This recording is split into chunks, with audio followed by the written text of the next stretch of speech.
Di video kali ini, Admin akan menceritakan sebuah film adventure action berjudul Chaotic Jianghu Divine Weapon Rivalry yang dirilis pada tahun 2025. Dan gak salah lama, yuk mari kita simak alur ceritanya.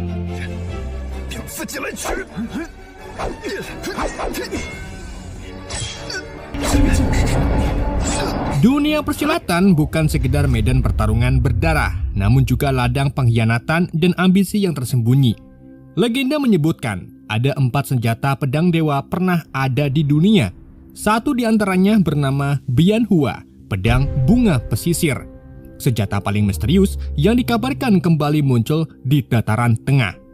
Kabar ini menyebar bagaikan angin musim semi yang mematikan, membangkitkan ambisi para pendekar untuk mendapatkannya dan mendominasi Jianghu.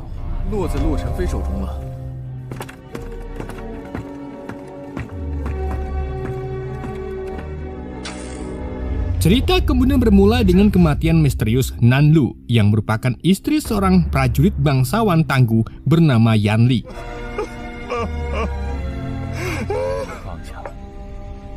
Beberapa minggu ia lalui sambil medang, Yanli kemudian curhat kesedihan dan kegelisahannya kepada sahabatnya yang bernama Chang Em. Ia bertekad menegakkan keadilan dan memulihkan keseimbangan di dunia silat yang mulai kacau dengan mencari bunga pesisir. Chang Em kemudian membantunya dengan memberi daftar nama orang-orang penting yang pernah bekerja sama dengan senior Yun. Namun daftar itu masih belum teruji kebenarannya. Chang Em kemudian menyarankan Yanli mencari seorang bernama Mu, mantan sesepuh sekte bintang yang konon katanya telah musnah, namun masih dipercaya memiliki ilmu yang sangat luar biasa.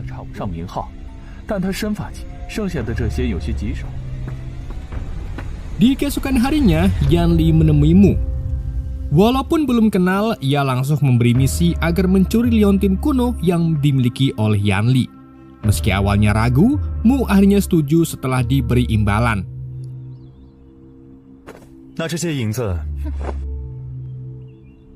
Tak disangka, liontin itu ternyata berada di kediaman Chang Em sendiri.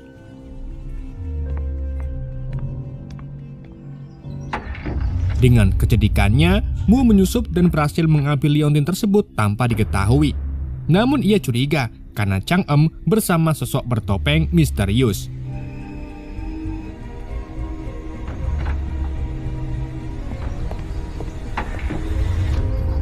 Di hari berikutnya, Mu datang membawa liontin dan menyerahkannya kepada Yanli. Sebagai tanda terima kasih, Yanli pun memberi upah sesuai janji. Namun sebelum Mu pergi, ia diajak bermain tebak-tebakan. Bila menang, hadiahnya akan dilipat gandakan. Dengan cepat, Mu pun menebaknya dengan benar, membuat Yanli kagum pada kecedikannya.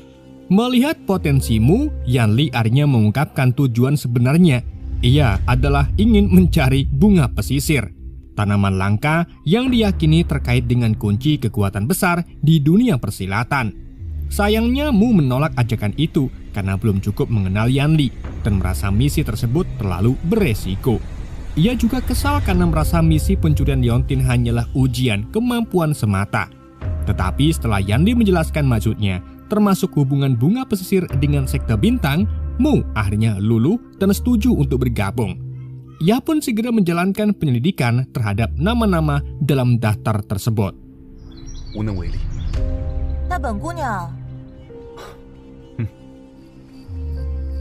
Di malam itu, Mu datang melapor masih dengan penyamaran cantiknya. Ia bilang nama-nama dalam daftar hanyalah tokoh-tokoh tak berguna. Tapi kemudian ia mengaku bertemu langsung dengan tuan muda Balai Gunung Liao Qiu bernama Lu Cheng. Mendengar itu, Yanli pun terkejut. Yanli kemudian memberinya arak dan saat mabuk, Mu bercerita bahwa Lu Cheng diam-diam menemui sosok bertopeng dan membahas bunga pesisir. Anehnya, Lu yang merupakan sosok bangsawan malah bersikap sangat hormat kepada sosok bertopeng itu. Yanli sempat ragu, tapi mulai curiga ada rencana tersembunyi yang Lu Cheng lakukan. Tiba-tiba, keduanya jatuh bertindihan, namun momen canggung itu gagal seleketep. Kata Kisut.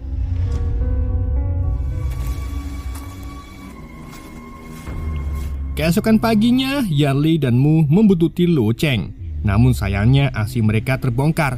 Mereka langsung menanyai Lo soal bunga pesisir. Tapi pria itu bersikap tidak tahu menau. Mu yang tak puas terus menekan hingga Lo naik pitam dan memanggil anak buahnya. Tak ingin terjadi keributan, Yanli memilih kabur sebelum pasukan Lo datang. Setelahnya, mereka berencana menuju rumah Chang Em untuk meminta petunjuk lebih lanjut tentang Lo. Tapi belum sempat pergi, muncul seorang wanita misterius berseruling. Dia adalah Neihi, salah satu dari 4 prajurit dewa. Dengan tenang, ia menawarkan petunjuk dan mengajak mereka ke sebuah gua tersembunyi. 奈何桥头彼岸花， 你有彼岸花的线索？ 就跟过来吧。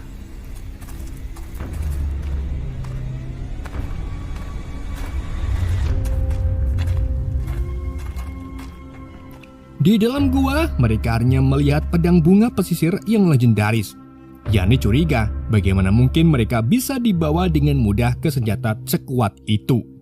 Neihi lalu menjelaskan bahwa tempat itu dijaga oleh mekanisme jebakan rumit. Hanya orang tertentulah yang bisa lolos, dan ia percaya hanya Yanli yang mampu menghentikan Moki. Mengejutkannya lagi, tulisan muncul dari pedang itu yang berbunyi bahwa orang yang akan membunuh aku adalah orang terdekatku sendiri, yaitu suaminya, Moki. Tentu saja ini membuat Yanli dan Mu terkejut. Neihi lalu menjelaskan tentang maksud tulisan itu, bahwa 3 tahun lalu pedang ini pernah dipegang oleh Yunlan, istri dari Moki. Namun Moki yang berambisi menguasai dunia persilatan justru membunuh Yunlan demi merebut bunga pesisir. Yanli sulit mempercayainya, sementara Mu kebingungan karena Neihi justru membiarkan mereka menemukan pedang itu, padahal ia sendiri tahu lokasinya. Tanpa banyak penjelasan, Neihi pun pergi meninggalkan mereka dalam kebingungan.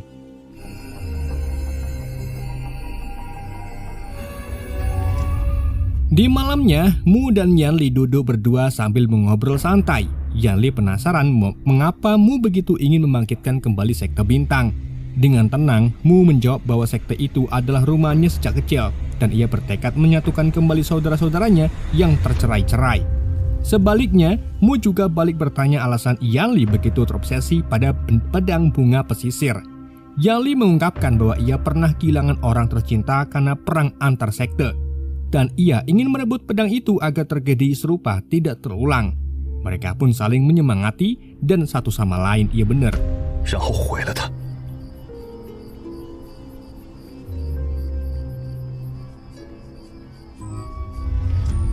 Keesokan harinya, mereka melanjutkan perjalanan menuju kediaman senior Moki. Namun sesampainya di sana, mereka malah mendapati Moki sedang bertarung melawan pria misterius. Keduanya langsung turun tangan membantu. 你没事吧？ Usai pertarungan, Moki memanggil Yanli dengan nama Lo Cheng, membuatmu terkejut. Yanli pun akhirnya mengaku bahwa dirinya memang Lo Cheng yang asli, dan cerita di balik identitasnya yang panjang akan diceritakan nanti ya guys ya. Lo kemudian menjelaskan bahwa dirinya dan Mu baru saja dibawa ke lokasi pedang bunga pesisir oleh seorang wanita misterius, dan pedang itu mengungkapkan bahwa pembunuh Yunlan adalah suaminya sendiri. Mendengar itu, Moki langsung geram. Ia menegaskan bahwa istrinya dibunuh oleh Lin Tianzi, ketua aliran berjubah merah, dan sebelum wafat, Yunlan berpesan agar ia tidak membalas dendam karena kekuatan musuh terlalu besar. Saat Mu bertanya siapa penyerangannya tadi, Moki menjawab bahwa pria itu mengaku diperintahkan oleh Lo Cheng Fei. Tentu saja hal ini membuat Lo dan Mu terkejut, karena Lo tidak pernah berpisah dari Mu. Mereka pun menyimpulkan bahwa ada Lo palsu yang tengah bermain di balik layar. Sebelum berangkat menyelidiki, Lo berpamitan kepada Moki. Tapi belum jauh mereka pergi, sosok misterius muncul dan menebas Moki hingga tewas.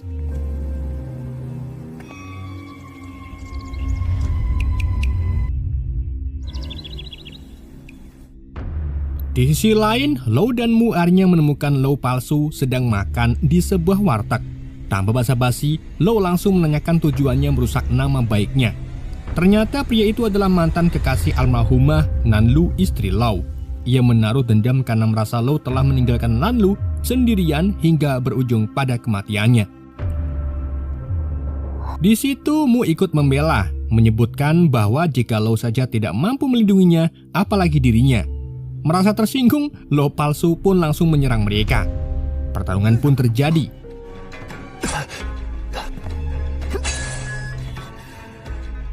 Namun berkat kerjasama keduanya, Lo palsu Arya berhasil dikalahkan. Mu kemudian menyarankan agar ia menyerahkan diri ke pengadilan dan memperbaiki nama Lo.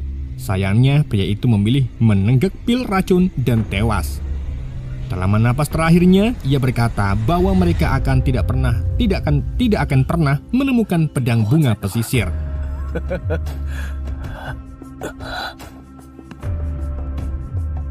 Usai pertarungan itu, Mu mengobati luka Lo sambil bertanya bagaimana bisa pria itu tahu banyak tentang pedang tersebut. Lo pun menjelaskan bahwa rumor tentang kekuatan bunga pesisir telah lama menyebar. Dan meskipun pedang itu sebenarnya tidak menyimpan rahasia apapun, rumor tersebut membuat dunia persilatan kacau. Penjelasan itu pun membuat Mu kecewa. Ia merasa telah ditipu dan menyangka semua ini hanyalah alasan untuk memperalatnya. Dengan amarah, Mu pun memilih pergi meninggalkan Lo yang kini menyesali semuanya. Ia teringat kembali kebersamaan mereka dan mulai meragukan keputusannya.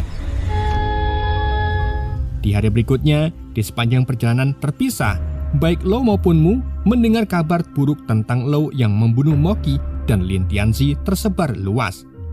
Sementara Mu yang masih dipenuhi amarah, ia tiba-tiba melihat sosok pria bertopeng berjalan bersama Neihi. Tanpa pikir panjang, ia pun membuntuti mereka.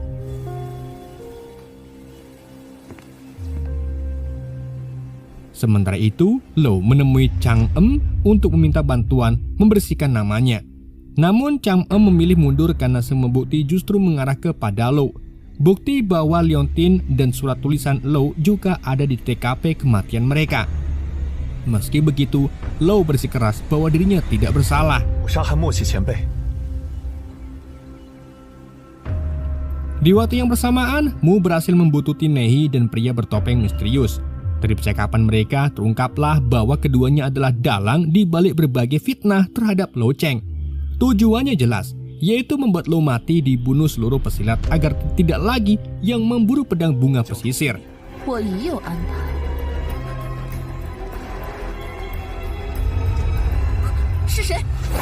Namun Mu ketahuan dan Neihi mengungkapkan jati diri aslinya sebagai Yunxi, adik mendiang Yunlan.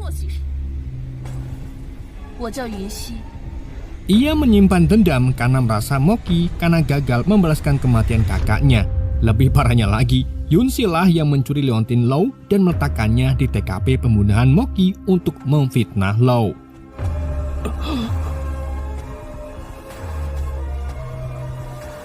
Ia juga ternyata adalah sosok bertopeng yang dilihat Mu saat membuntuti Lo palsu. Semua ini bagian dari persekongkolannya dengan Chang Em yang ternyata menginginkan pedang itu. Jadi dia berbisnis kepada dua orang sekaligus dan memanfaatkan mereka berdua. Dan benar saja, di saat bersamaan, Chang Em meracuni Lo lewat secangkir teh, lalu mengancam akan memberikan penawar jika Lo mengungkapkan lokasi pedang itu berada. Jika tidak, ia akan mati dalam 12 jam. Beruntung Lo berhasil kabur meski dalam kondisi sekarat. Sementara itu, Mu tidak bisa kabur begitu saja karena telah mengetahui semuanya.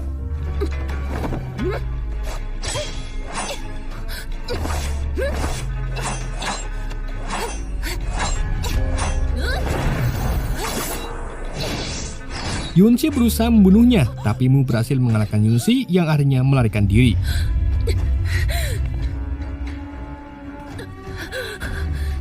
Di sisi lain, Lo yang nyaris tak bernyawa masih diburu oleh Chang Em.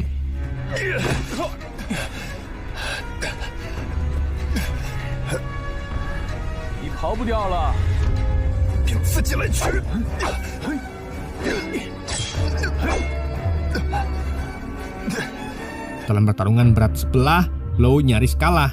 Namun Mu datang tepat waktu menyelamatkannya dan berhasil menaklukkan Chang Em.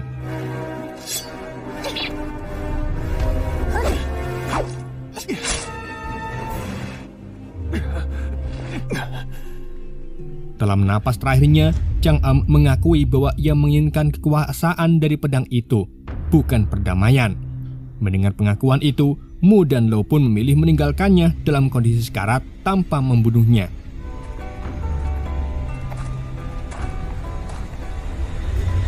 Film ini kemudian diakhiri dengan Yunsi yang menerima kabar bahwa salah satu dari 4 pedang dewa yaitu pedang alam gersang kuning telah muncul di gurun.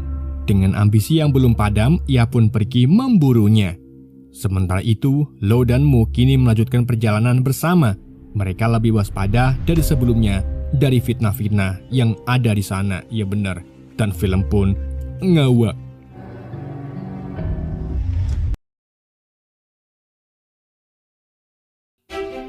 Oke guys, itulah alur cerita film Chaotic Jianghu Divine Weapon Rivalry.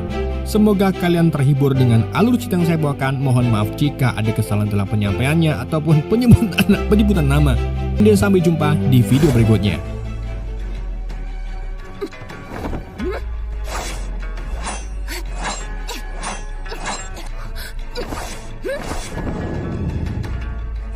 Huh?